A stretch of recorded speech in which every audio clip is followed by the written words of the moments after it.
오늘도 주님의 영광이 여러분과 함께하기를 주의 이름으로 축복합니다. 아멘. 여러분, 병이 들어서 병원에 가보면 의사 선생님이 갈등하면서 진단하는 경우가 참 많죠. 약을 줘야 되나 말아야 되나. 특히 심근경색이나 혈압이나 이런 것 같은 거 보면 먹어야 되나 말아야 되나. 갈등을 참 많이 해요. 또 의사 선생님들에게 가서 또 병을 진단받고 와서 또 치료하려고 하면 또 너무 심각한 병인 같은 경우는 어떻게 합니까? 의사 선생님들이 고개를 흔들죠. 가망이 없습니다. 이 세상의 어떤 의사도 완벽한 치료약을 가지고 있지는 않습니다. 여러분, 인터넷에 수많은 사람이 떠도는 여러 가지 루머를 가지고 치료약을 가지고 하지만 그게 잘 됩니까? 안 되는 경우가 참 많아요. 우리 인간이 가지고 있는 이 지식과 지혜가 한계가 있기 때문입니다. 또 병도 의술과 과학이 발달되지 않았기 때문에 다 임상실험 해볼 수는 없죠. 또 검증할 수 없어요. 치료책이 없다는 겁니다. 마찬가지입니다. 우리가 주님 앞에 나와서 우리 모든 질병과 모든 문제를 해결하기 위해서 우리가 사람들을 만나고 의사들을 만나지만 잘 해결되지 않죠. 그러나 그것을 누구께로 가져오면, 예수님께로 가져오면 이 모든 문제가 해결될 줄 믿습니다. 따라합시다. 예수만이 치유책이다. 예수님만 해결할 수 있다. 과연 그런 역사가 성경에 있었느냐? 지금 우리가 예수님의 기적 시리즈를 계속 보고 있는데요. 오늘 두 번째 시간에는 안식일 날에 귀신 들린 자를 치료하는 놀라운 장면이 나타납니다. 이 일이 어떻게 일어나게 되었느냐? 그 배경은 이렇습니다. 예수님이 나사렛 동네에서 자기 고향에 가서 복음을 전합니다. 자기가 자란 곳에 가서 복음을 전하는데 그때 수많은 고향의 사람들이 그 예수님을 모욕하고 쫓아냅니다. 모욕하죠. 너 같은 그런 촌놈이, 인간의 아들이, 요셉의 자식이 어떻게 해서 너가 신이라 말하며 하나님의 아들이라고 말하느냐, 메시아라고 말하느냐 하며 굉장히 화를 내면서 그 예수님을 쫓아내죠. 그 나사렛이라는 아주 촌 지역에, 쉽게 말하면 나사렛 지역은 우범지대고 범죄가 많고 죄악이 많은 곳이었기 때문에 그곳에서는 나다나엘도 선한 것이 나올 수 없다라고 할 만큼 아주 추악하고 사악한 동네였습니다. 그 동네에 가서 복음을 전했는데, 하나님의 말씀을 예수님 전했는데 쫓김을 당해요.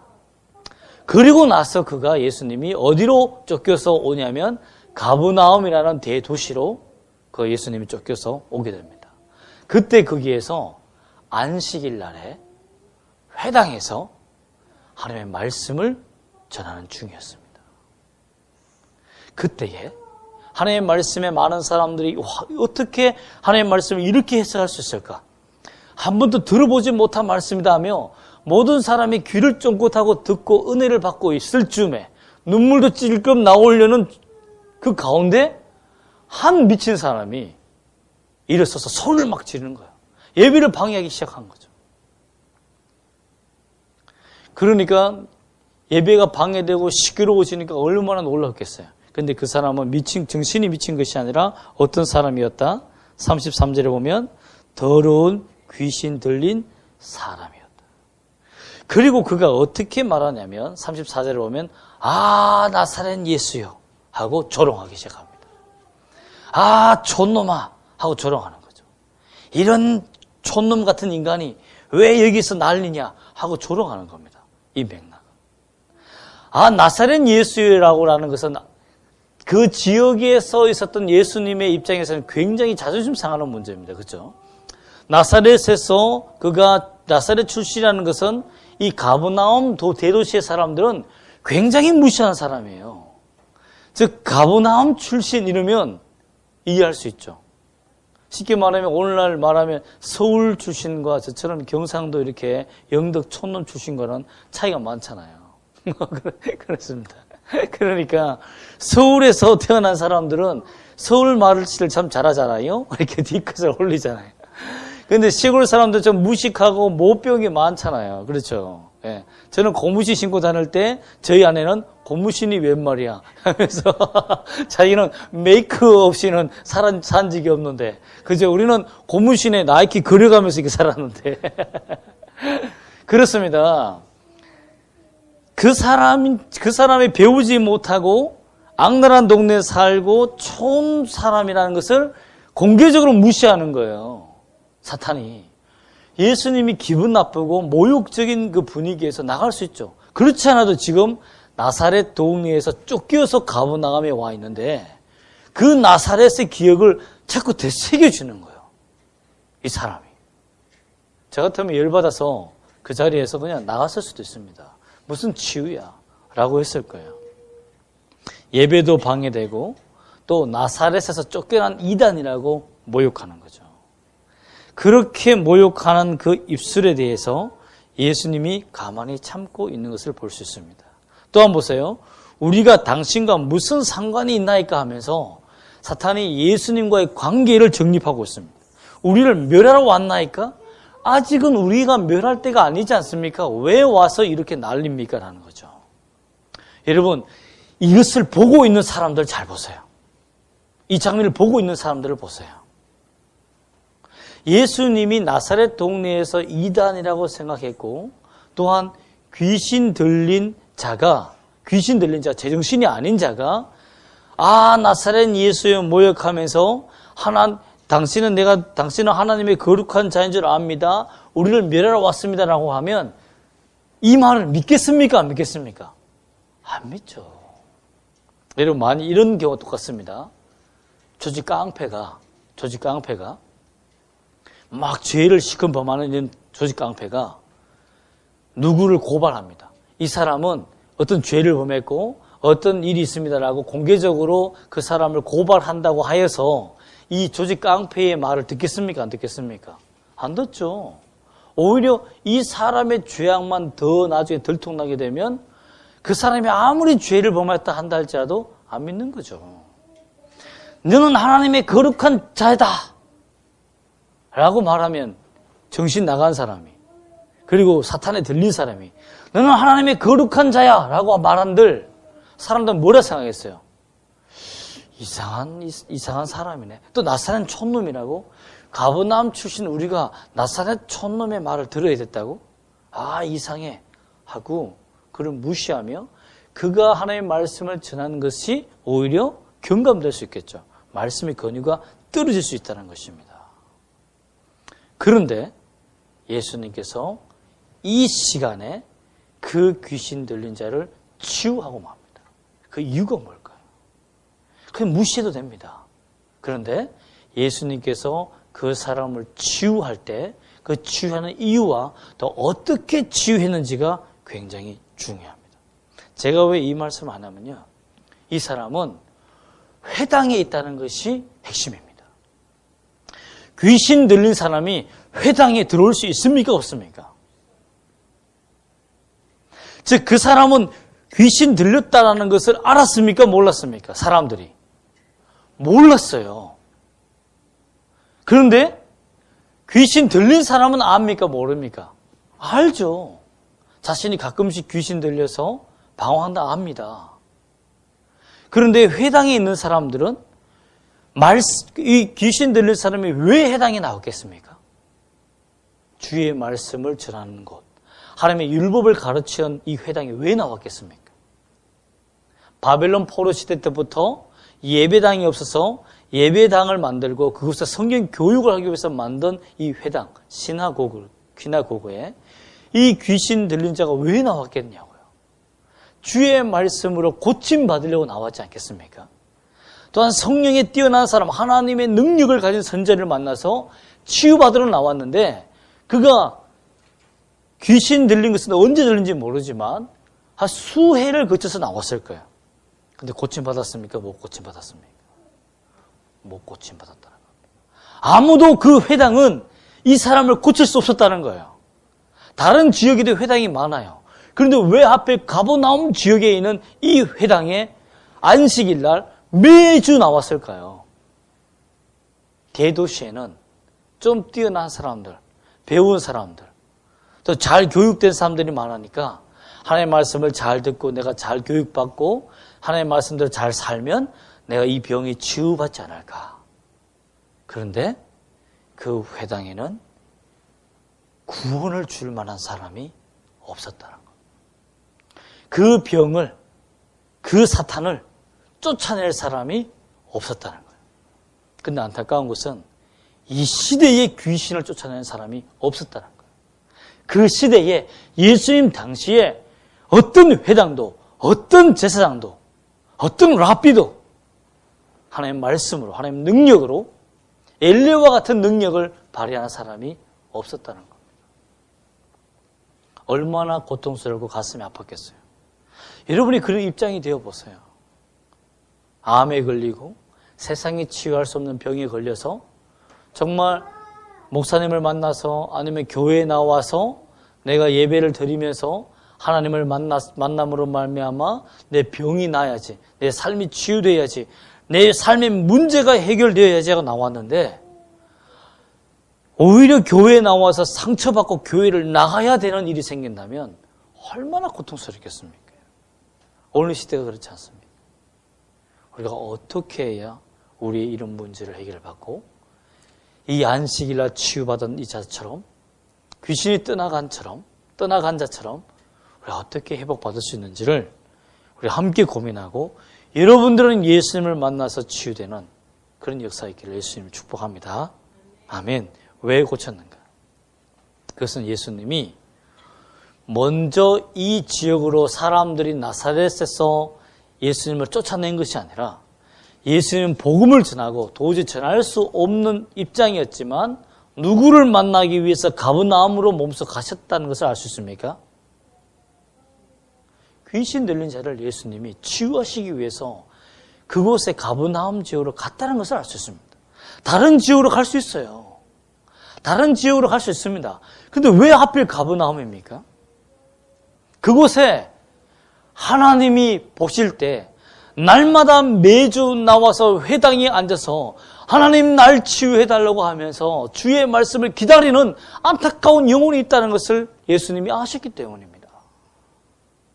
아무도 그를 치유할 수가 없어요. 그럼 매주 나와 하나님 만나달라고, 말씀으로 치유해달라고, 나에게 능력을 달라고, 이 병과 이 사탄과 싸워서 이길 수 없으니 제발 나에게서 이 귀신을 떠나가게 해달라고 간절한 마음으로 회당에 나오는데 아무도 치유할 수 없으니까 예수님이 직접 찾아가시는 거죠. 내가 이 자를 고쳐야 되겠다. 정말 이 사람이 일생일대에 정말 시대를 처음에는 잘못하고 났다고 생각했지만 예수님이 탄생하시고 30세가 되셔서 사역하시는 그때에 예수님을 만났으니 그 시대에 동시대에 사는 사람이니 얼마나 행복합니까? 여러분, 관점의 차이입니다. 내가 지금 이 현재의 예수님을 만나지 못했기 때문에 비참한 인생으로 사는 듯하지만 지금은 예수를 믿고 성령이 우리에게 오셔서 모든 사람을 예수 믿는 사람 안에서 치유받는 놀라운 시대입니다. 모두가 왕같은 세상이 되고 성령이 내주하는, 모두가 내주하기를 고대했지만 믿는 자에게 내주하는 이 시대에 여러분은 정말 행운합니다. 이 기적 같은 이 시대에 예수님을 믿고 예수님을 구주 삼아 이 사람처럼 치유받고 문제 해결되기를 다시 한번 축복합니다. 예수님은 고통당하는 자를 찾아오시는 주님이라는 것을 믿어야 합니다. 그러면 나같이 불쌍한 사람들, 나처럼 세상이 무시하고 세상에서 이길 수 없는 사람들을 하나님은 직접 찾아오시는 사랑의 하나님이라는 것을 믿어야 합니다. 35절 말씀 보면 예수님이 사탄에게 어떻게 대항하십니까? 나사렛 예수라고 촌놈이라고 자존심을 건들며 네가 누군지 안다 하면서 하나님의 거룩한 자라고 하면서 조롱하면서 우리와는 상관이 없지 않니 라며 비아냥거리는 그 사탄에 대해서 예수님이 화내지 않고 어떻게 하십니까? 그 자를 떠나버리지 않고 사탄을 꾸짖습니다. 그런데 꾸짖는 그 말이 굉장히 은혜롭습니다. 잘 보세요. 잠잠하고 그 사람에게서 나오라고 말합니다. 잠잠하고 그 사람에게서 나오라고 말합니다. 이게 뭔 말입니까? 사탄이 그 사람 속에 들어서 모욕했지만 어떤 사람들은 귀신을 쫓아낼 때요, 그 사람을 모욕합니다. 귀신 들린 사람이 말하잖아요. 그런데 그 사탄을 모욕하는 것이 아니라, 그 영에 대해서 직접 얘기하는 것이 아니라, 내가 이 말하는 사람에게 욕하고 막 삿대질하고 모욕하며 머리 붙들고 돌아다니면서 이렇게 귀신 들린 사람을 쫓아내는 게 많아요. 또는 때리고 하면서. 옛날에 우리 한국도 그런 게 많았습니다. 귀신 들린 사람이 다 보고 있습니다. 저도 귀신 들린 사람을, 귀신 들린 청소년들을 쫓아내본 경험이 있습니다. 그때 그 아이가 다 보고 있다는 것을 제가 처음 느꼈습니다. 이 사탄아, 이 더럽고 추악한 사탄아 이래 하잖아요. 그러면 자기 보고 얘기한 줄 알아요. 나중에 낳고 나면 너무 수치스러워서 나가요. 공개적으로 데리고 와서 이 예배당 앞에 세워가지고 막 공개적으로 이 사탄아 물러가라면서 예수 이름을 막 벌벌 뜨는 그 모습을 공개적으로 다 보여주잖아요. 그러면 나중에 이 사람이 인격적으로 상처를 받습니다. 여러분, 귀신 들린 사람은 공개적으로 막 이렇게 할 필요 없어요. 공개적으로 드러났을 때에도 그 사람의 인격을 보호해줘야 됩니다. 사단에게만 말하면 돼, 사단에게. 욕할 필요 없어요. 뭐 10원짜리, 100원짜리 막 욕하면서 그 사단에서 얘기한다 그랬지만 듣는 입장은 굉장히 수치스럽습니다. 모욕스러워요. 빨리 죽여달라는, 죽고 싶은 마음이 든다고 합니다. 또 청소년 중에 한 여자 자매가 그 상황에 닿았을 때 최선을 다해서 밀실로 데리고 가서 사역을 했지만 그 자리에서 예배당 그 본당 안에서 예배 드리다가 자기가 사탄에 발작하는 그 자체가 수치스럽고 모욕스러워서 다른 교회로 옮기는 참 안타까운 일을 본 적이 많습니다. 여러분, 근데 예수님 어떻게 합니까? 잠잠하라. 이거 뭡니까? 사탄의 발작을 더 이상 드러내지 않았다는 거예요. 그런데 어떤 사람은 그 귀신을 물리칠 때에 네 이름이 뭐냐? 네 속에 들어가는 이름이 뭐냐? 하면서 천주교식 방법을 씁니다. 왜냐하면 천주교는 사탄의 이름을 알아야 쫓아낼 수 있다라고 믿었거든요. 그래서 잘못된 축기 사역을 하는 사람들은 그 사탄의 이름을 알아야만 물리친다고 해서 그 귀신 들린 사람을 공개적으로 막 드러내어서 굉장히 고통스럽게 해요. 잘못된 거예요. 그렇지 않아 예수 이름으로 잠잠하라, 입을 다물라 하는 것이 맞습니다. 왜? 그래야만 더 이상 수치적이고 모욕적인 상황을 만들지 않고 귀신 들린 사람도 인격을 보호받을 수 있다는 것입니다. 굉장히 중요합니다. 그래서 예수님께서 그 사람의 인격을 보호하시기 위해서 잠잠하라라고 사단의 입을 막으셨습니다.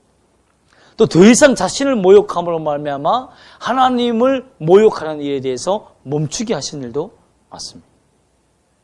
여러분, 이만큼 예수님은 하나님을 만나지 못하고 귀신 들려서 고통당하는 영혼들도 이렇게 사랑하시고 배려하시고 인격적으로 대우해 주시는데, 하물며 오늘 이렇게 피곤하고 지치지만 하나님 앞에 나와서 예비하며 주 앞에 헌금 드리고 내 마음 드리고자 하는 그 인생이 이 세상 삶 속에서 불행을 당하고 있다면 왜 하나님이 눈물 흘리지 않고, 왜 고통스러워하지 않고, 왜 도우려고 하지 않겠습니까?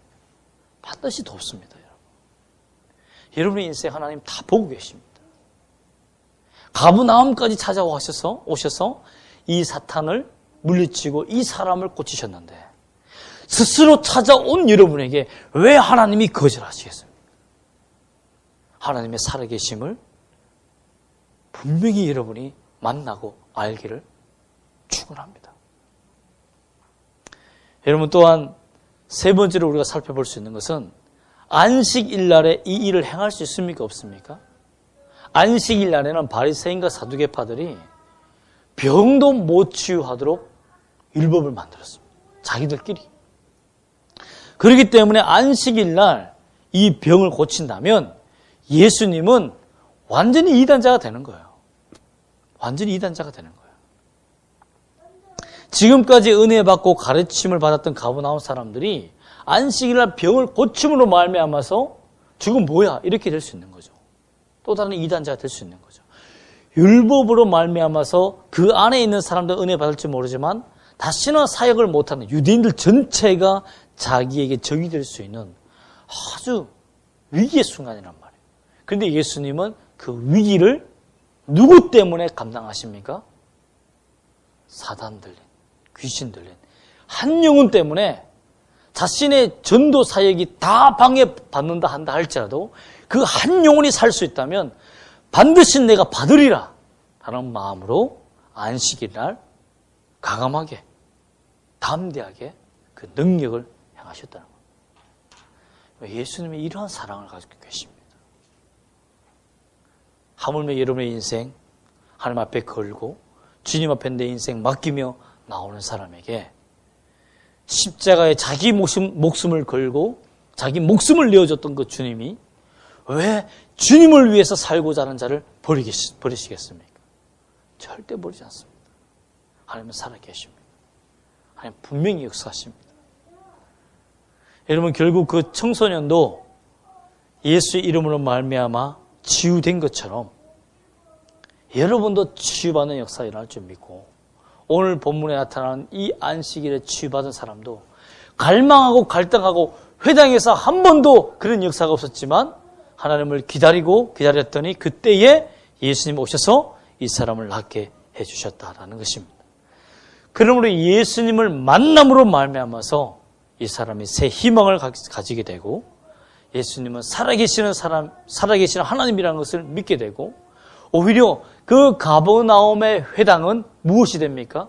오늘 말씀 보면 36절 말씀 보면 다 놀라 서로 말하여 이르되 이 어떠한 말씀인고 권위와 능력으로 더러운 귀신을 명하여 나가는도다 하면서 예수의 소문이 줄어들었습니까? 37절에 보면 그 근처 사방까지 퍼지는 놀라운 은혜의 역사가 일어났다는 것입니다. 여러분 예수님은 아시습니다. 한 영혼을 살리는 일이 하나님 아버지가 얼마나 기뻐하는 일이고 내가 감당해야 할 사명이며 안식일 날의 주인이 누구라는 것을 또 선포하는 겁니까? 예수 그리스도라는 것을 선포하게 되고 복음을 더 확장하는 역사를 이루었다라는 것입니다. 여러분 문제가 있습니까? 여러분이 해결할 수 없는 문제가 있습니까? 어떤 의사도 어떤 사람도 상담했을 때 이 문제 해결되지 않습니까?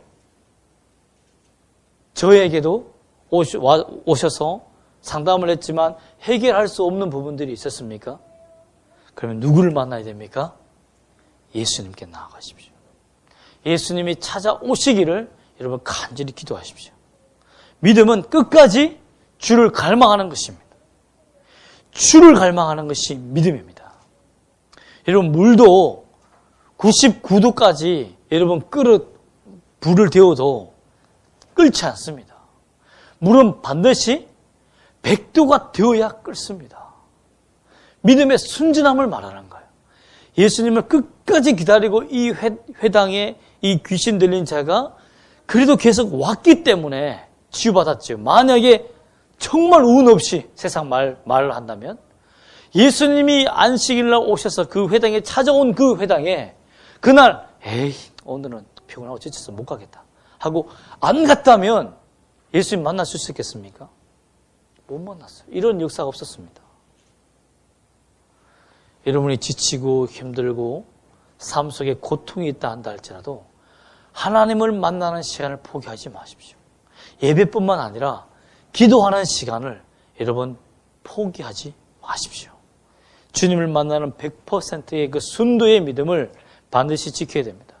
저는 컴퓨터를 조금 다룰 줄 알기 때문에 컴퓨터를 옛날부터 어릴 때부터 정말 도서부터 다뤘던 사람이기 때문에 프로그램 설치에 대해서는 어느 정도 일가견이 있습니다.